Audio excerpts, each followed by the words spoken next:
Hi, Jen. Normally this would be a real easy thing to do, as whoever created it should have put everything on its own layer, but they didn't, so it's going to be a little tricky. So first thing I'm going to do is zoom in. So you want those lines out of there. Normally what you do is you get this little tool, this crosshair tool, and you hit the control key on your keyboard, and you'll see like this little stack to the right of your arrow. So you just click, and it tells you what that line is. It's layer one. But if you look at the layer stack, is what this is called, you'll see it's actually the background art. So um, that's why you want to make sure everything is just on its own layer and you don't put stuff that could possibly move on the background. All right, that said, I'm going to turn off the type layer. And as you can see, it's not really a type layer, it's directly on the artwork. So if you can get the original Photoshop file for this, it would make it real easy. That's all you would have to do is zoom in. You don't even have to zoom in, but it helps me. And then click, control click or right click on your mouse if you have a mouse, and you can find that layer. Another way to do it, if there's a bunch of layers, you just turn them on and turn them off until you find what you want, and then you use this crosshair tool to move it up and down. So that is not the case.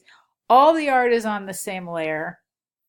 So what I would do if this was an issue somebody sent to me, I would again zoom in just to make your life easier. Select the stuff you want to copy. I'm going to do one at a time. Well, you really only need one. So let's copy that. Copy, paste. So I'm going to just call this line. Sometimes you'll notice what I did is I went back to that crosshair tool. Sometimes you have to do that in order to get Photoshop to do exactly what you want. But that's the direct selection tool.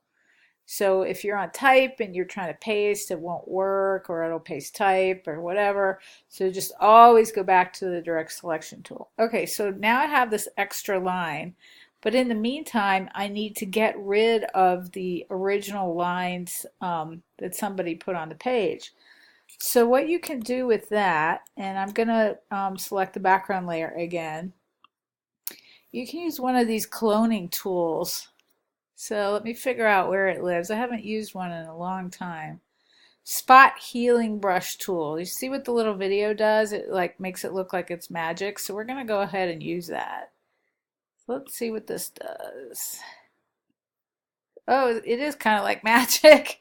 So I clicked on the tool right here that looks like a little band-aid or a sideways purse. You just draw on there. So if this was like a face, you'd probably be able to tell, because what it does is it just takes pattern that's all around it and repeats it. But because it's this fabulous starry sky, you can't really tell at all. Okay, so that said, those lines are gone, but I had made a copy of the line. So now I can go back to my direct selection tool. I got my line copy. Woo!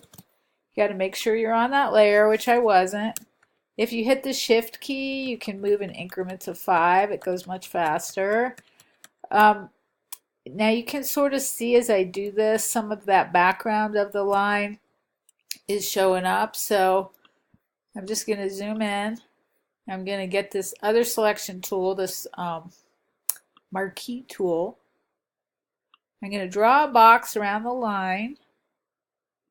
And then I'm going to go up to the menu, select, go to select. You can't see it in my screen capture window. Inverse, and then delete. And that basically will delete that crazy background for me. Okay, so I didn't get quite it all. Here, let me get that purple color there. You can also just, avoid all this nonsense and draw a line.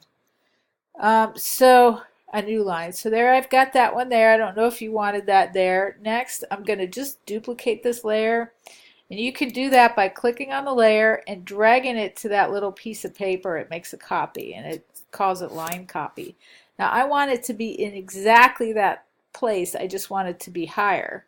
So I'm still on that layer. I'm going to pick the direct selection tool and I'm going to hit shift and move that line up there.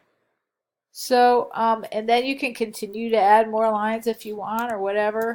But that's basically how you do it if somebody hands you a file that doesn't have layers. Okay? Let me know if that makes sense. Bye.